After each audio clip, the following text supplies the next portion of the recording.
Kodak Black. Mm-hmm. This was someone who kind of got hot after we did our last interview. Yeah. You know what I'm saying? And continued to really rise. And, as someone who is very much lyrical and very much focuses on a certain type of hip hop, when you look at someone like a Kodak, that a lot of his stuff doesn't even rhyme. The lyrics are never really all that complex, but he has a lot of hits now under his belt. And he really, I think, has connected, with the public a certain type of way where you got songs like Super Gremlin that like you don't think are gonna work. And yet the thing is, I look at Kodak in the aspect of how I look at myself sometimes. And I look at all the mumble rappers like that, via Uzi, via all of them. Would you say Kodak's a mumble rapper? I guess you could say that. I wouldn't say mumble rapper, but they're doing this on purpose. I was a fan of Kodak before the dreads. When he was maybe 14 or 15. Really? You knew about him? I knew about him. Okay. I had people in Florida and shit. I knew about him early. And he was most definitely on the lyrical end of Southern style rappers. And a lot of his music had messages too, super I wouldn't say Black Lives Matter type messages, but it was more bettering the community and shit. So I was on even via Lil Uzi. I've heard a lot of records from all of these people when they were in their lyrical miracle bag. So I think a lot of these people may say, "Hey, I'm gonna run a play," because the lyrical miracle shit clearly is algorithmically pushed there. Mm-hmm. So I'm gonna run this play, and if it worked, then it works. But all of them were rap. Kodak could really rap, for real. Yeah, I think XXXTentacion was the same way. He started out super lyrical, boom bap, whatever, and then figured out that's not really his lane, and this works. Yeah. And look, these guys are going down as superstars. They're going. They're locked in the books forever. But that don't mean they can't rap. They actually all are very. I agree. He got shot recently. Yeah, outside the Justin Bieber I heard party. about it. I didn't know if it was real or not. It's real. Yeah, there's actual video of it. I'm I ain't gonna lie, my algorithms are so positive. I don't see nothing violent at all. When I get online, I see flowers, dogs, bunnies. You go to your Instagram search bar, it's literally bunnies and flowers.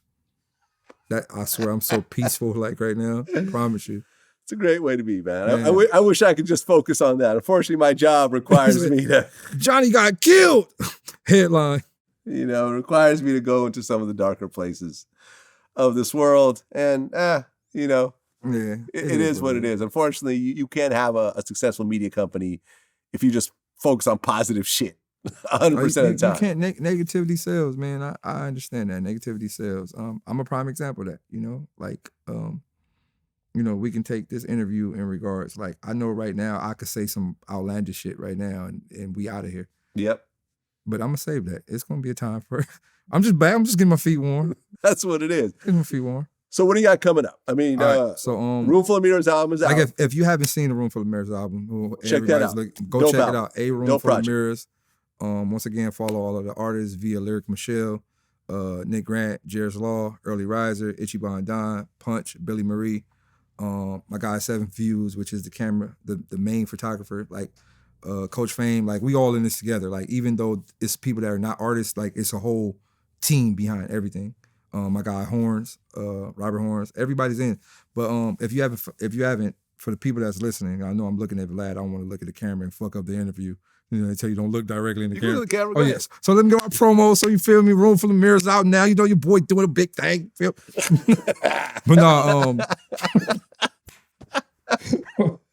But no, but yeah, that's out. And other than that, it's just all solo project stuff right now. You have a solo album that's completed. It's completed, just not out yet. It's not out yet. It's completed. So in regards to understanding Punch and his biblical way of moving through Earth, he most definitely understand portals inside.